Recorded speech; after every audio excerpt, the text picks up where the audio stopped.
Au plaisir de vous retrouver dans ce journal dont voici les principaux titres. Malgré les dispositions prises par les autorités saoudiennes pour protéger les pèlerins contre la chaleur, des centaines de morts sont enregistrés. On parle de plus de 577 morts. Les détails dans cette édition. La fête de Tabaski a été gâchée dans plusieurs localités du pays à cause des attaques terroristes des groupes armés contre les populations civiles à la veille de cette grande fête musulmane. On en parlera également au cours de ce journal. L'ulcère gastrique est l'une des maladies les plus fréquentes au Mali. Pour le traitement, les patients sont partagés entre médecine moderne et traditionnelle. Vous en saurez plus sur cette maladie dans cette édition. Voilà pour le sommaire.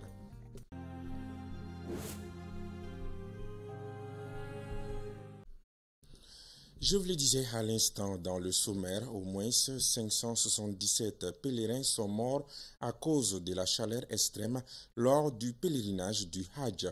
En effet, le bilan des décès dus à la chaleur extrême durant le Hajj au pèlerinage musulman à la Mecque en Arabie Saoudite s'est considérablement alourdi. Les températures sur les sites où se déroulent les rituels augmentent de 0,4 degrés Celsius tous les 10 ans. Explication, Gabriel Keita.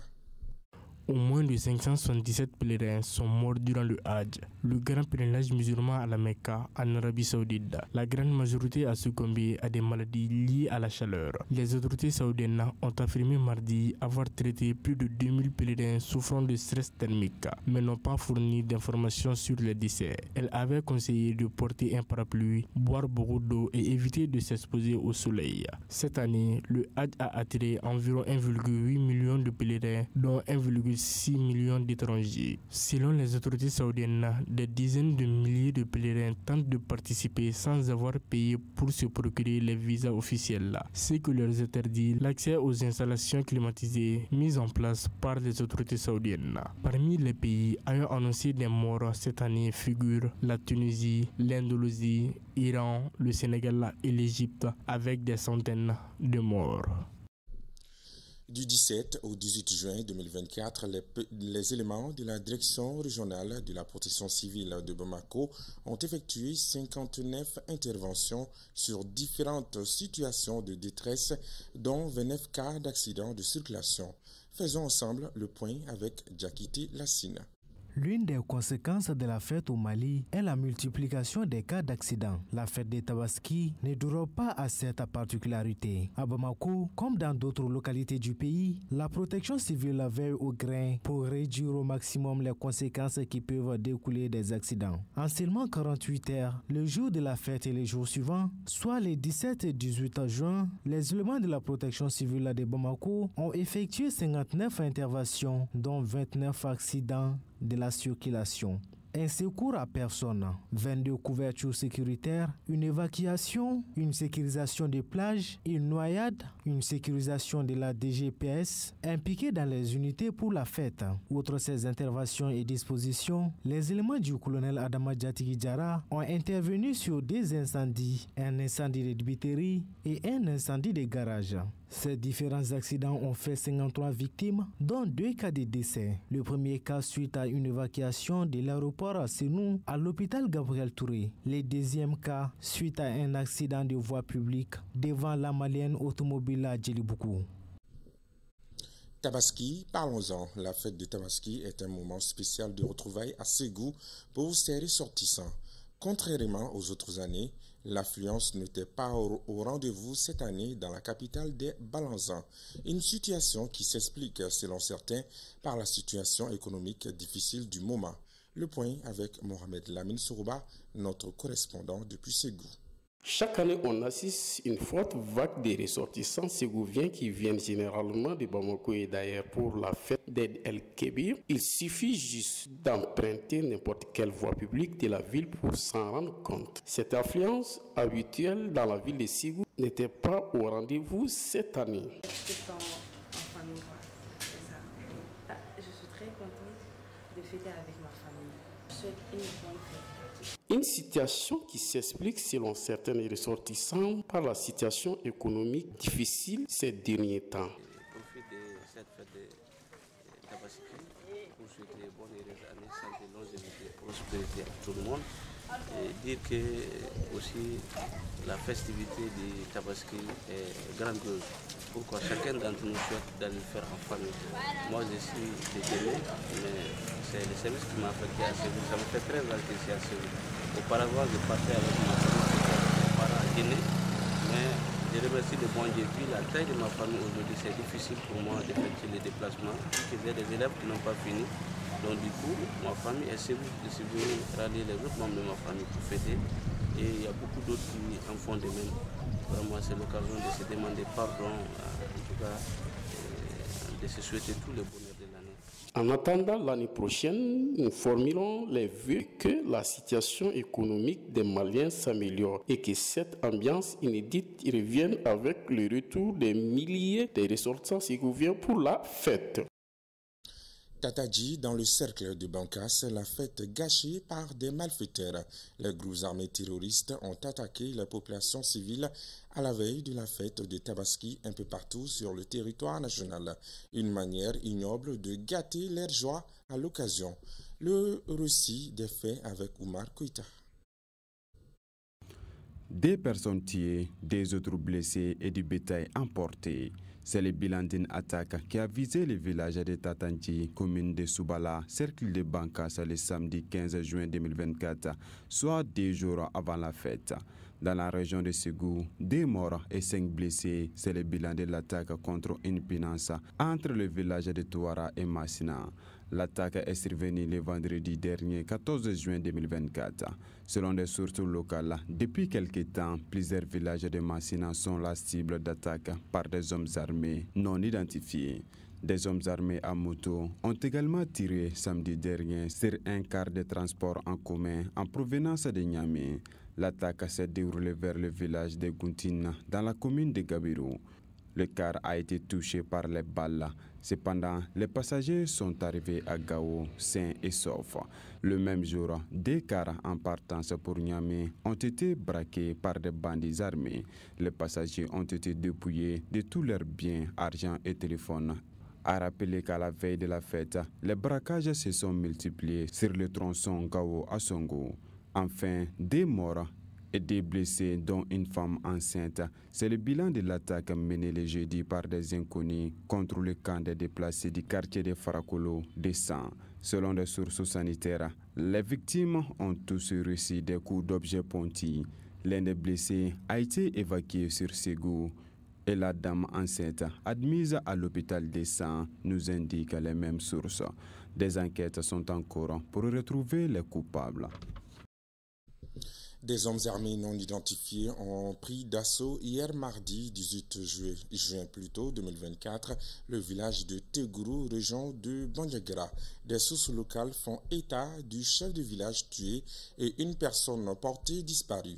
Les mêmes sources rapportent que la localité et que la totalité des maisons a été incendiée et des bétails emportés. A rappelé que depuis un certain moment, la zone est sous menace des hommes armés. Le corps sans vie d'un homme a été retrouvé, toujours le même mardi 18 juin 2024, par les forces armées maliennes au quartier Bougat, commune rurale de Gounzourey, rapportent nos confrères du studio Tamani. Selon les FAMA qui ont transporté le corps à l'hôpital, les causes de sa mort seraient dues à des tirs de balles. Une enquête est ouverte pour faire la lumière sur cette affaire.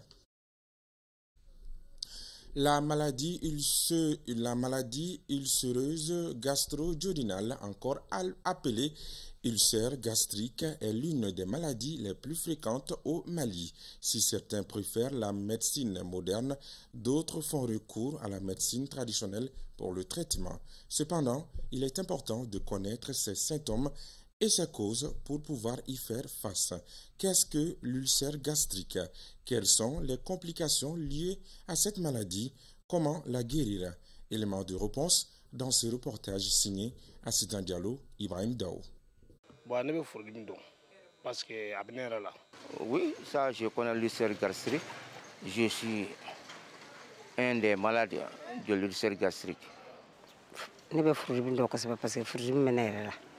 Brûlure d'estomac, nausées, difficultés à respirer, vertige, l'ulcère gastrique à la côte ici au Mali. En effet, beaucoup de personnes se plaignent de l'ulcère de l'estomac ou du duodénum. Mais qu'est-ce que c'est que cette maladie? C'est une plaie qui peut apparaître au niveau de l'estomac ou au niveau du duodénum. Il y a des signes caractéristiques qui peuvent poser le diagnostic et confirmer le diagnostic qui sera confirmé par la fibroscopie. Des nausées, sensations de vomissement, des douleurs qui peuvent être déclenchées par l'alimentation et souvent c'est la faim, c'est lorsqu'il n'y a rien dans l'estomac que la douleur est vive. Et les causes sont multiples et connues. Il y a un microbe qui est responsable à plus de 80-90% de l'apparition de l'ulcère. Il y a aussi certains médicaments tels que l'aspirine ou les anti-inflammatoires non stéroïdiens tels que tout ce qui concerne l'ibuprofène, les diclofénac. Loin d'être une partie de plaisir, en plus de la consultation, la fibroscopie est l'acte qui permet de rechercher les causes de troubles digestifs persistants. Voilà, ça c'est le duodénum. C'est un peu le début de l'intestin grêle. Bon, là, on sait. Voilà. Ça, c'est la rétrovision. C'est pour mieux voir un peu la jonction entre l'estomac et l'œsophage qu'on appelle les cardiaques. Bon. Ok. Bon. Alors, bon. Bien, on va faire un peu de biopsie. Biopsie au niveau de l'estomac pour rechercher un microbe qu'on appelle Helicobacter pylori. Il y a un microbe qui est responsable des maladies de l'estomac dans plus de 90% des cas fermes. Alors moi, je vais sortir. Ok.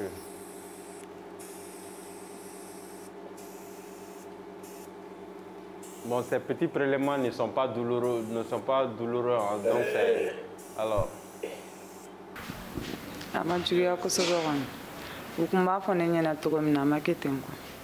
Le traitement dépend du stade d'avancement de la maladie. Elle peut être complètement guérie, tout comme elle peut présenter des complications.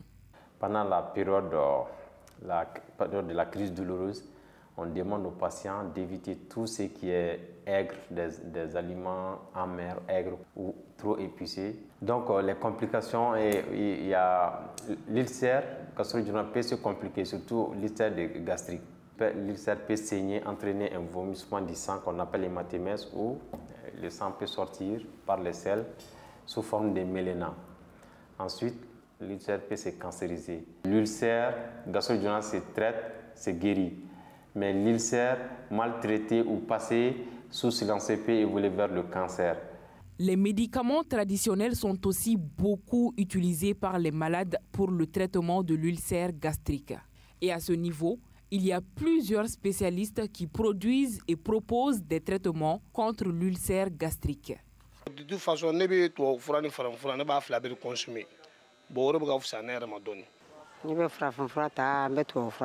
recevons beaucoup de patients parce que du matin 8h jusqu'à 21h, on peut recevoir des fois jusqu'à 30-40 patients souffrant de l'ulcère gastrique seulement. La médecine traditionnelle et conventionnelle ont un objectif commun et qui sont des molécules différentes. Les deux traitements peuvent être combinés. Nous avons des écorces de plantes combinées qui sont là en réalité très efficaces et qui sont appréciées et même sollicitées par la population depuis plus d'une dizaine d'années déjà. La maladie ulcéreuse gastro-duodénale ou encore ulcère gastrique n'est pas à prendre à la légère. Selon les spécialistes, il faut éviter l'automédication et faire une consultation pour poser le diagnostic. Si elle est bien traitée, elle peut complètement être guérie. Et dans le pire des cas, elle peut se transformer en cancer. Pire, elle peut conduire à la mort.